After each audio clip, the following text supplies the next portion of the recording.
about an article about how, he had suddenly stepped down.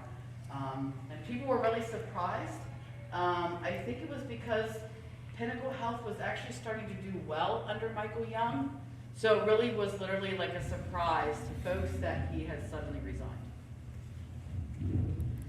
This is the piece that I found about Philip Monarcelli.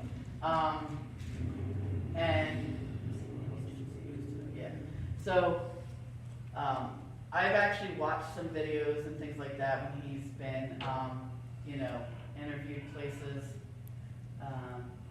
And this is just some information that you can kind of see, about him. And this is on the UPMC website where they announced the merger and consolidation. And this is on the Capital Blue Cross website. You can see this actual information here.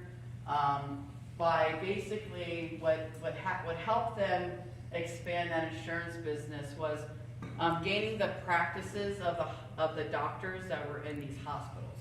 So they kept the ones that were going to guarantee them more money in insurance and whatnot. And I know some of still many of the nurses and things like that lost their jobs.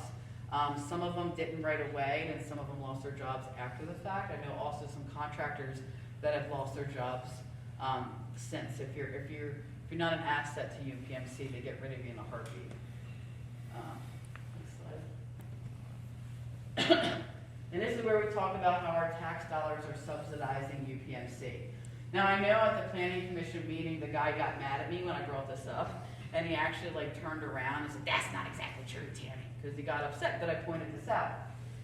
Okay, so technically I'll go with that with a grain of salt, right? Because technically, if you look at the timeline, the hospitals were bought by Pinnacle. The bond was actually, filed later. It was really more like to reimburse for the debt that was owed for buying the hospitals, right? But, really, he's going to try to get me on that technicality. He used a $750 million bond to buy the hospital. And in these articles, it actually talks about how not only did they, get this tax-exempt bond, multi-billion-dollar company, $750 million tax-exempt bond, which they said would use to repair the hospitals, refurbish them, whatnot, do the necessary repairs, but didn't specify where. Yes. Now, sorry, I'm interrupting you. First, it's an awesome presentation up to this moment, but you turned my light on. This morning, I asked you about LMP this morning. One of the things that they were mentioning about one reason for not keeping this facility was the potential maintenance mess of non-reliable power, air conditioning, water service, and they discover let's call it the pavement, making water from an underground steam. That happens a lot here when engineers defy nature.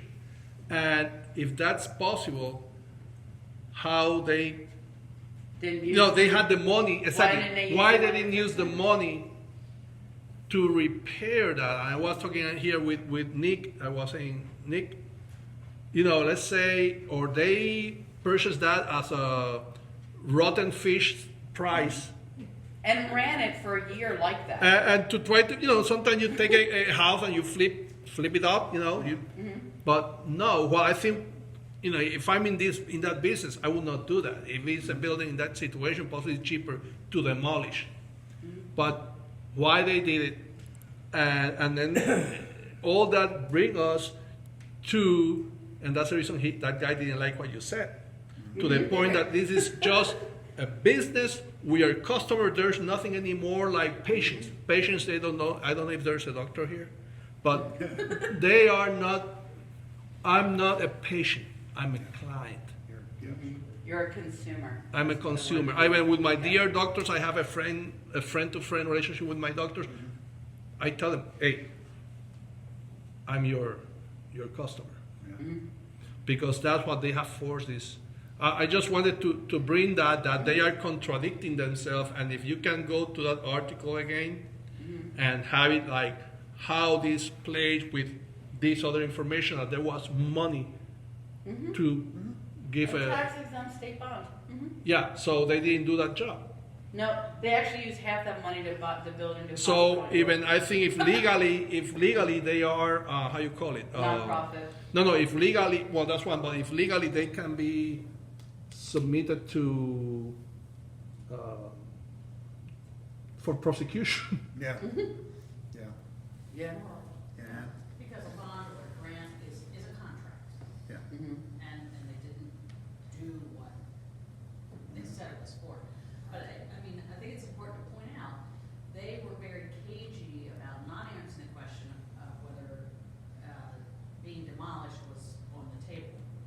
Until we started talking about other possible uses, and then he's all about, oh, well, this building can't be used for anything else, which is answering the question of whether the plan is to demolish it.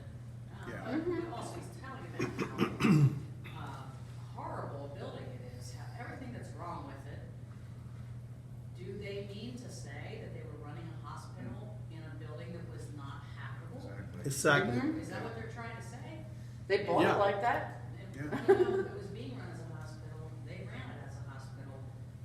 It clearly was habitable, or they need to face accountability for running Yes. the building. Yeah. It wasn't habitable. So they were committing fraud. Yeah. It kind of feels that way. And I mean, if you look at, one thing that amazes me in looking at this is looking at the actual numbers of the money that's being spent here and getting exchanged here. I mean, think of that number, $750 million. We're not talking about little, amounts of money. We're talking about almost $1 billion, almost $1 billion to do this. We're dealing with a level of greed that is astronomical.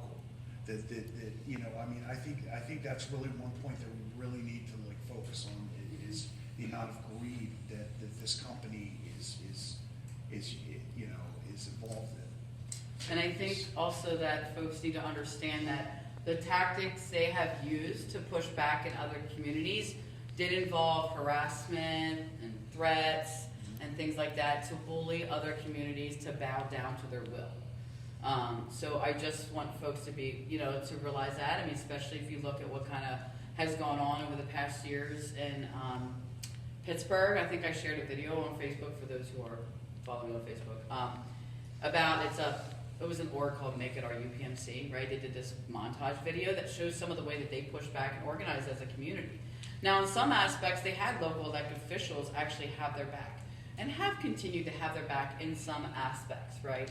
But I have seen very few really push back truly against UPMC. They'll do certain things, but they haven't really severely pushed back. And there needs to be somebody needs to be brave enough to say enough is enough. And you've got to stop hurting communities across the state, because Lancaster's not the only community where they